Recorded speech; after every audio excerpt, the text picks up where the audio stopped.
शाहज़ साहब क्यों नहीं कर पाते इस्लाहात सियासी जमातें? हालात की वजह से मजबूर हैं या बार बार जो सलूक होता है उस वजह से? तमाम सियासी जमातें ख़ास तौर पर, अगर मुस्लिम लीग नून की बात कर रहे हैं, चूँकि वो इक़्तिदार में जब आई 2013 में, उसके पास कई मौके ऐसे थे इस्लाहात के लिए। नहीं, अगर तमाम सियासी जमातों की बात कर रहे हैं तो मेरे ख्याल हम बहुत ब्लेम करते हैं अपनी सियासी जमातों को। ज़्यादा बड़ा जो किरदार है इस सारे के सारे सिस्टम को पीछे ले जाने में वो इस्टेब्लिशमेंट का है। इदारों ने इंतहा से ज़्यादा मुदाखलत की है, साल हर साल मुदाखलत की है। 2008 में पीपल्स पार्टी हुकूमत में आई, पीपल्स पार्टी के साथ बहुत ज़्यादा मुदाखलत की गई। जो कुछ किया गया, शुरू में नवाज शरीफ साहब भी उसका हिस्सा बने, फिर 2013 से 2018 में जो कुछ हुआ पीपल्स पार्टी उसका हिस्सा बन गई। पार्टियां बनी हैं हिस्सा, मगर ज़ाहिर इदारों की भी कोई बुनियादी जिम्मेदारी है या नहीं है कि वो जिस तरीके से सियासत में इंटरवेंशन करते हैं वो उन्हें नहीं करनी है। अब बार बार, क्योंकि भट्टी साहब का बड़ा फेवरेट टॉपिक है ये कि वो कहते हैं कि जी जमहूरियत अच्छी नहीं है। अब मसला ये है कि जमहूरियत को आप चलने दें तो फिर उसको डिसाइड करें ना। आप उसके आंखों पे पट्टी बांध देते हैं, कानों में रुई डाल देते हैं, हाथ पांव उसके तोड़ देते हैं, फिर कहते हैं चलती नहीं है, हाथ मूव नहीं करती है, देखती नहीं है, सुनती नहीं है। कैसे सुनेगी? आपने हालत तो उसकी इतनी ख़राब की हुई है, तो उसको चलने दें, फिर उसकी डिसाइड करें कि उसको देखती कैसा है, सुनती कैसा है, हाथ कैसे हैं, पाँव कैसे हैं। तो पहले चलने तो देते नहीं इदारे। तो हम अपने सियासतदानों को बहुत बड़ा विलन बनाते। देखिए, आसान काम नहीं है।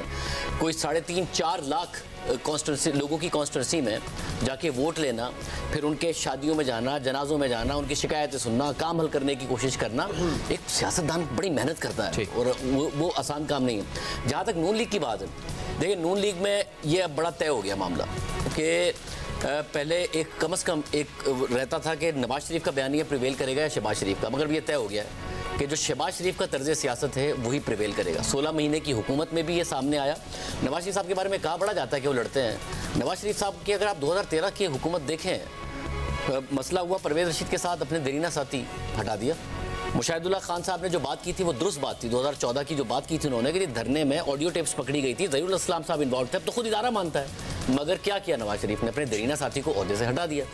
मगर अब ये हो कि जी आपके सारे काम भी आए हैं। फिर डॉन लीग्स के बारे में तो खुद बाजवा जर्नलिस्ट को बिठा के कहते थे वो तो था ही नहीं कुछ, वो तो ऐसे झूठ था। उस झूठ के ऊपर आपने वज़ीर आज़म हाउस की एक ट्वीट को ऊपर लिखा कि जी नोटिफिकेशन इज़ रिजेक्टेड। तो क्या करे वज़ीर आज़म क्या और कि ठीक है अब जो आपने करना है कर लो। तो आपने वज़ीर आज़म को छोड़ा ही क्या था? अब DGISPR आके आसिफ गफूर साहब कह रहे हो मईशत बुरी नहीं है तो अच्छी भी नहीं है। ये DGISPR का काम है। फिर आप कहें कि ये वज़ीर आज़म लड़ता बहुत है, तो ये काम तो देखिए आप कर क्या रहे थे उस वज़ीर आज़म के साथ? आपके इदारे ने उसको छोड़ा कहाँ का था कि उसने तो हर चीज़ पर कॉम्प्रोमाइज़ कर लिया था। तो हम सियासतदानों को अब मगर नून लीग में ये रियलाइजेशन है कि भाई हमने जितना करते तो उतना भी नहीं करेंगे। अब जो स्कूलों अब ये बड़ा बात है, आप जितने लोग थे जितने उनके कहते थे और जो बड़ा डेमोक्रेसी के लिए बात करते थे कि जी हम जमहूरियत की बालादस्ती के लिए लड़ेंगे और जमहूरियत बालादस्ती होनी चाहिए, उन सबसे आप बात कर लें जिनमें बहुत सारों का ताल्लुक लाहौर से है और जो बहुत आइडियलिज्म की बात करते हैं। वो कहते नहीं भाई हमने नहीं लड़ना, लड़के हमने देख लिया, हमें जेलों में नहीं जाना, इसलिए हम नहीं आए सियासत में, हमने ये काम नहीं करना। उन्होंने एक लाडला पाला और उसको सियासत में लेके आए, अब वो भुगत रहे हैं उसको, तो भुगते हैं, हमने नहीं लड़ना।